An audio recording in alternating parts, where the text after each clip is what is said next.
पिछले दिनों सहारा में जमा धन के लिए एक नगर के दंपत्ति ने डीएम को एप्लीकेशन दिया और उनके पिताजी के इलाज के लिए 3 लाख जो सहारा में जमा है नहीं मिल पाया। और इसी तरीके से बस्ती में कई मामले हैं। कुछ जगहों पे भुगतान हो रहा है, यहाँ पे नहीं हो रहा। क्या है इसका कारण? और देखिए, सबसे पहली बात तो ये है कि आप सभी जानते हैं कि देश में सहारा और सहारा के पीड़ितों का मुद्दा देश में एक बड़े जन आंदोलन का रूप ले चुका है, राष्ट्रव्यापी आंदोलन हो चुका है। लेकिन बस्ती में खास तौर पे जो सहारा पीड़ित अभिकर्ता है, वो सहारा प्रबंधन के साथ कंधे से कंधा मिलाकर चल रहे हैं और इस पैसे को डुबाने का पूरा प्रयास कर रहे हैं। उसमें उनकी सहभागिता नजर आ रही है। देश भर के जो जमाकर्ता कार्यकर्ताओं के साथ कंधे से कंधा मिला के आंदोलन की गति देके अपने पैसे की भुगतान की मांग कर रहे हैं। और बस्ती में आज भी बहुत सारे ऐसे जमाकर्ता कार्यकर्ता साथी हैं जो प्रबंधन तंत्र के इशारों पे काम कर रहे हैं, जिसके नाते आम जनमानस को बड़ी परेशानी हो रही है। और आपने घटना का जिक्र किया कि डीएम साहब के यहाँ वो लोग दंपत्ति गए हुए थे जिनके पिता को कैंसर हो गया है और वो 3 लाख रुपया उनका जमा है और वो पैसे के अभाव में आने वाले दिनों में दम तोड़ सकते हैं। मैं शासन के ऊपर पहला आरोप बस्ती में नहीं लगाना चाहता, क्योंकि लोकतंत्र है। लोकतंत्र में जो संबंधित जनप्रतिनिधि होता है या फिर प्रशासनिक अमले के लोग होते हैं, वो जनता के सेवक होते हैं। उनकी जिम्मेदारी होती है कि वो देश भर के वो अपने जनपद और जितने भी देश के विभिन्न प्रशासनिक अमलों के लोग हैं, वो अपनी जनता की मूलभूत समस्याओं को सुने और उसका निदान कराएं। लेकिन जब जनता स्वयं उनको आभास नहीं करा पाएगी तो वो चाह के भी हमारी कोई मदद नहीं कर पाएंगे। कारण उसका सिर्फ एक दिखता है कि जहां जहां लोगों ने आंदोलन की गति को तेज किया है और अपने पैसे की मांग किया है, सरकार हरकत में आई है और शासन प्रशासन के लोगों ने गंभीरता से उनको बुला के उनका निदान की प्रक्रिया की शुरुआत कराई है। लेकिन बस्ती में अभी ऐसा दिखता नहीं है। अब चूंकि मुझे इस कारण को समझ नहीं पाता, मैं ही अकेले या फिर हमारे जैसे तमाम और साथियों को निकलने की बस्ती में जरूरत है। पैसे का भुगतान तो उन सभी लोगों की जरूरत है जिसके यहाँ परेशानियां हैं। वो कार्यकर्ता साथी जिन्होंने पैसा को जमा कराया, उनकी एक नैतिक जिम्मेदारी भी है, क्योंकि उन्होंने पैसा जो लिया था यह कह के लिया था कि आप हमारे ऊपर विश्वास करिए, हम आपको पैसा दिलाएंगे। हम तो है ना, कहां गए हो? आज दर की ठोकरें खा रहा जमा करता, पैसे के लिए भुगतान के लिए परेशान जमा करता, उसकी मदद और उसकी सुध लेने वाले बस्ती के कार्यकर्ताओं की जमीरें मर चुकी है। वो सिर्फ कमीशन के चक्कर में अपने भोले भाले और अपने परिवार के से करीबी रहने वाले लोगों को सुधी लेना तो बात छोड़िए, उनको देखते ही रास्ता बदल देते हैं जी। पैसा कौन दिलाएगा? सरकार, प्रशासन, सुब्रत राय, या फिर जो आदमी पैसा ले गया था उन प्रबंधन तंत्र के खाते में जमा कराएगा? वो पहली जिम्मेदारी किसकी है? जिसने जमा करवाया था, जिसने जमा कराया था पैसे को, पहली जिम्मेदारी है। और मैं आपके चैनल के माध्यम से इस बात को देश भर के, वास्तव में बस्ती के जनपद के लोगों, ये वीडियो मैं सिर्फ बस्ती के लोगों की बात करता हूँ। ऐसा तो देश भर के में हमारी बात जाएगी, लेकिन मैं बस्ती के लोगों के जनता से जाकर अपील करना चाहता हूँ कि बस्ती में जनता को स्वयं निकलना होगा अपने पैसे की भुगतान के लिए। और ये जो कार्यकर्ता है जो आज भी सहारा प्रबंधन तंत्र की चाटुकराई करते हुए आपका पैसा डुबाना चाहते हैं, ध्यान रखिए, पैसा बस्ती का डूब जाएगा, डूब जाएगा, डूब जाएगा। क्योंकि देश भर के लोग जहां जहां आंदोलन कर रहे हैं, निश्चित तौर पे अगर पैसे के भुगतान की प्रक्रिया की शुरुआत होगी तो जहां आंदोलन काफी तेजी के साथ हुआ रहेगा, उस जिले और उस राज्य को पैसा पहले चला जाएगा।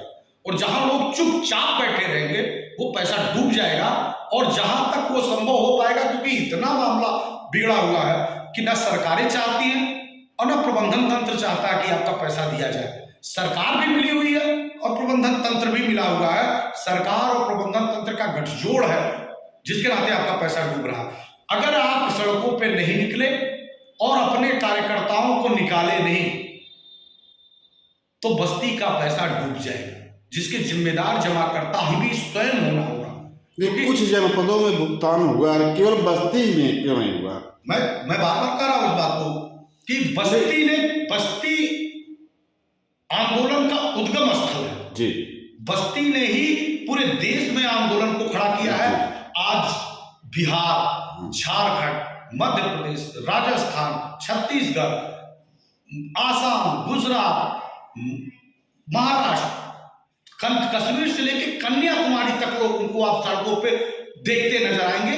हर वीडियो पे, हर यूट्यूब पे, हर तीसरा वीडियो आज ऑल इंडिया जन आंदोलन संघर्ष न्याय मोर्चा का है। और जनता जागरूक हो गई है, जनता जागरूक हो गई है, क्योंकि वो ये बात समझ चुकी है कि ये जो एजेंट है वो अपने कमीशन के चक्कर में लोगों को पैसा के लिए फोर्स नहीं कर रहे हैं। और बस्ती में तो बेइंतहा हो गया है।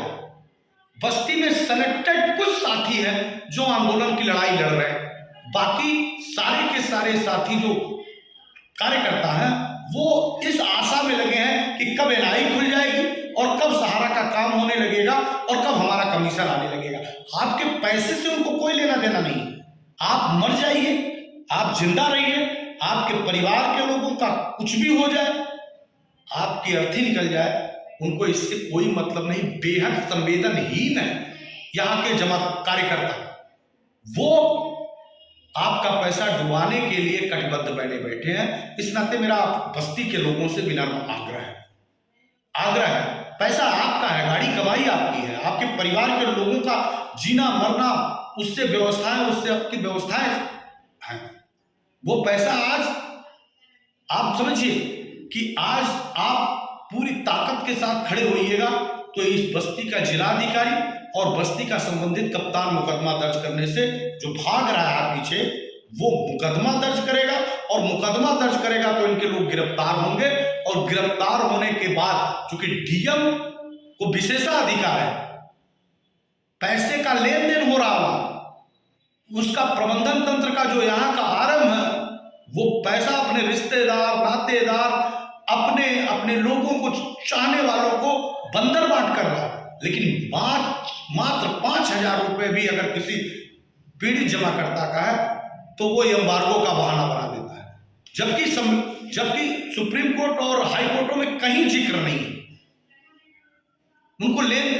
ये कौन सा कानून है भाई कि आप ले तो सकते हैं, दे नहीं सकते जी। लेने के लिए आप शादी पर्ची पे कटा रहे हैं, पैसा जमा करा रहे हैं, और देने के नाम पे आप जो है कहते हैं एम्बार्गो लग गया है। और ये एम्बार्गो आपके रिश्तेदार के नाम पे नहीं लगा है, आपके भाई के, आपकी पत्नी, आपके बहन बिटिया के नाम पे नहीं लगा है। वहां आरएम ऑफिस में सेलेक्टेड गुंडे बैठाए जाते हैं और उनके माध्यम से लोगों का पैसा वापस कराया जाता है और उस पर कमीशन बांधा होता है कि आप 50%, 10%, 20%, 30% ले आइए, हमको दे दीजिए, आप हमका अपना बांड दे दीजिए, मैं आपको पैसा दे रहा हूँ। यानी अपना ही पैसा लेने के लिए हमको कमीशन देना पड़ेगा। अपना 50% तक पे समझौता करना पड़ रहा है और दबाव दिया जा रहा है। बहुत सारे लोगों का प्रकरण हमारे पास आया, हमारे पास एविडेंस है। और इस बस्ती जनपद के पुलिस विभाग के तो माशाअल्लाह कानून नाम की कोई चीज ही नहीं रह गई है सहारा पीड़ितों के लिए। यहाँ पे जो आंदोलन करके अपने पैसे की मांग करेगा उसको 2 बजे रात को जेल के अंदर डाल दिया जाएगा। लेकिन जो 419-20 सहित विभिन्न आपराधिक मुकदमों में वांछित है, उसको पुलिस बैठा के उससे एप्लीकेशन लेती है और गिरफ्तार आंदोलनकारियों को करा देती है।